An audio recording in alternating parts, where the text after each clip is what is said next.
शुभ सकाळ आज हूँ 22 फेब्रुआरी गुरुवार आज ए भिडियो आपण मैंने जानवाक पाइबे सकाळर 10टी गुरुत्वपूर्ण खबर।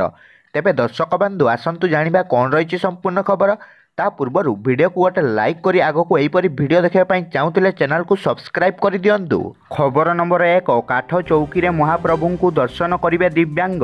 श्रीमंदिर में दिव्यांग दर्शन लगी स्वतंत्र सुविधा करा जिवो। विशेषकर चली पारु दिव्यांग माने काठ चौकी रे सवार होई महाप्रभु दर्शन सुविधा पाइबे। दिव्यांग माने एथिपाई ऑनलाइन रे पंजीकरण करेंगे। श्रीमंदिर कार्यालय निकटस्थ भिन्नक्षम सेवा केन्द्र रे पंजीकरण जांच पर संपृक्त दिव्यांग को व्हील चेयर जगे उत्तर द्वार पार्श्व को नियाजिबो। खबर नंबर 2 अमेरिका रे भारतीय छात्रों मृत्यु बढ़िबारे लागिछि। गत किछि दिन हब अमेरिका रे जनक पर जड़े भारतीय छात्रों मृत्यु खबर सामना को आसीछि। चलित वर्ष प्रारंभरू वर्तमान सुद्धा 7 जनक जीवन हानि घटी सारिलाणी। सबुठारु बड़ कथा होछि एही समस्त छात्रंकर बयस 25 वर्षरु कम अटे। एही घटना को नहीं भारत सरकार और अमेरिका रे थिबा भारतीय संप्रदाय पक्षरु अमेरिका कर्तृपक्षक निकट में अभियोग करा जाइछि। खबर नंबर 3 तुलसी काठी 2 इंचर राम मंदिर गढ़िले कलाकार समरेंद्र।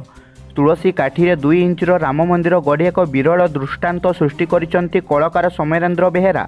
फुलबाणी बीएड महाविद्यालय कला शिक्षक भाव कार्यरत समरेंद्र गत दिन में सुखिला सागवान पत्र रे विभिन्न महापुरुषों चित्र आंकी चर्चा को आसीथिले। तांकर एही कलाकृति अन्य माननकु एभली प्रभावित करिथिला जे गत कंधमाल महोत्सव रे तांको द्वारा निमंत्रित अतिथि मानक सागवान पत्र रे अंकित चित्र स्मारकी भावे प्रदान करा जायतिला। खबर नंबर 4 भारत प्रस्तुत करुछि लेजर अस्त्र।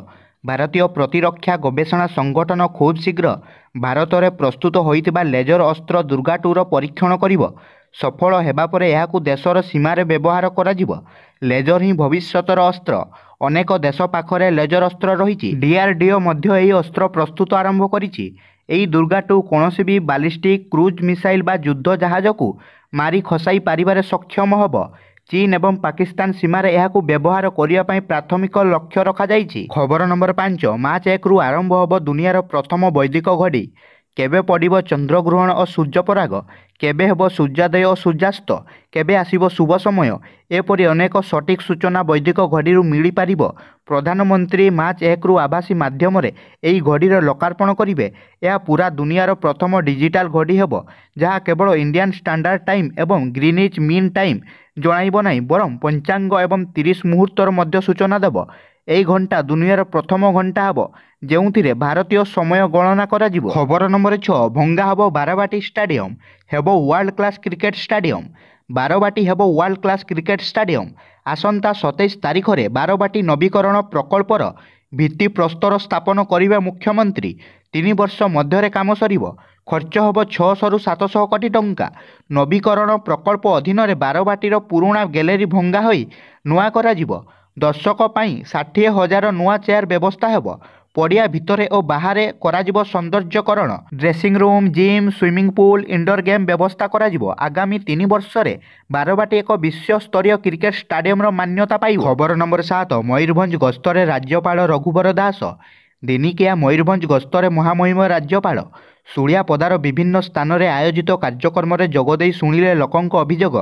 मंगलवार राज्यपाल कुजिडीह स्थित अंगनवाड़ी केन्द्र परिदर्शन करी उभय अंगनवाड़ी कर्मी और अभिभावकों सह आलोचना करी सरकारक पोषण योजनार फलप्रद कार्यकारिता संपर्क में आलोचना करथिले। एहा परे राज्यपाल प्रधानमंत्री आवास योजनार हिताधिकारी घर को जाई हिताधिकारी सह कथा होइथिले। एही समय रे से आवास आवंटन को प्राथमिकता देबा उपरे गुरुत्वारोप करथिले। सेही अनुଯାयी प्रक्रिया त्वरान्वित करने को से जिला अधिकारी मानक निर्देश देइछन्ति। खबर नंबर 8 550 अमृत भारत स्टेशन शिलान्यास करिवे प्रधानमंत्री मोदी। प्रधानमंत्री नरेंद्र मोदी आसंता फेब्रुआरी 26 तारिख में 40,000 कोटी टंका व्यय रे रूपटॉप प्लाजा और सिटी सेंटर विकास करी रेल स्टेशन रे सुविधा उन्नति आनिबा पई 550 अमृत भारत स्टेशन शिलान्यास करिवे। 2000 रु अधिक रेल स्टेशन भार्चुआल माध्यम रे आयोजित हेबाकु थिबा एही कार्यक्रम रे प्रधानमंत्री मोदी विभिन्न राज्यर प्राय 1500 रोड ओभरब्रिज और अंडर ब्रिज शिलान्यास करिवे। भारतीय रेलबाईर स्टेशन गुड़िकर विकास पई अमृत भारत स्टेशन योजना आरंभ करा जाइथिला। खबर नंबर 9 लिंगराज मंदिर बाहर विदेशिनी को असदाचरण अभियोग। लिंगराज मंदिर उत्तर द्वार बाहर विदेशिनी को असदाचरण अभियोग ଜଣେ ସେବାୟତଙ୍କୁ ଗିରଫ କରିଛି ପୋଲିସ। ଅଭିଯୁକ୍ତ ସେବାୟତ କୁଣ୍ଡ ମହାପାତ୍ରଙ୍କୁ ଗିରଫ କରିଛି ଲିଙ୍ଗରାଜ ଥାନା ପୋଲିସ। ଅଭିଯୁକ୍ତ ବିରୋଧରେ ଆଇପିସିର ଧାରା 354, 354A ମାମଲା ରୁଜୁ କରାଯାଇଛି। ଖବର ନମ୍ବର 10। ପୁଣି ଥରେ ହ୍ୟୁମାନ ସାଗରଙ୍କ ନାଁରେ ମାମଲା। ପୁଣି ବିବାଦରେ କଣ୍ଠଶିଳ୍ପୀ ହ୍ୟୁମାନ ସାଗର। ଗୀତିକାର ପ୍ରମୋଦ ପରିଡାଙ୍କୁ ତାଙ୍କର ମ୍ୟାନେଜର ସାଗର ବେହେରା ମାଡ଼ ମାରିଥିବା ଅଭିଯୋଗରେ ଥାନାରେ ହୋଇଛି ଏତଲା। କଣ୍ଠଶିଳ୍ପୀ ହ୍ୟୁମାନ ସାଗରଙ୍କ ମ୍ୟାନେଜର ସାଗର ବେହେରା ଓ ତାଙ୍କ ସହଯୋଗୀ ମିଶି ତାଙ୍କୁ ମାଡ଼ ମାରିଥିବା ନେଇ ବାଦାମବାଡ଼ି ଥାନାରେ ଏତଲା ଦେଇଛନ୍ତି ପ୍ରମୋଦ ବେହେରା। ଆକ୍ରମଣରେ ପ୍ରମୋଦଙ୍କ ମୁଣ୍ଡରେ ଆଘାତ ଲାଗିଥିବା ସେ ଏତଲାରେ ଦର୍ଶାଇଛନ୍ତି।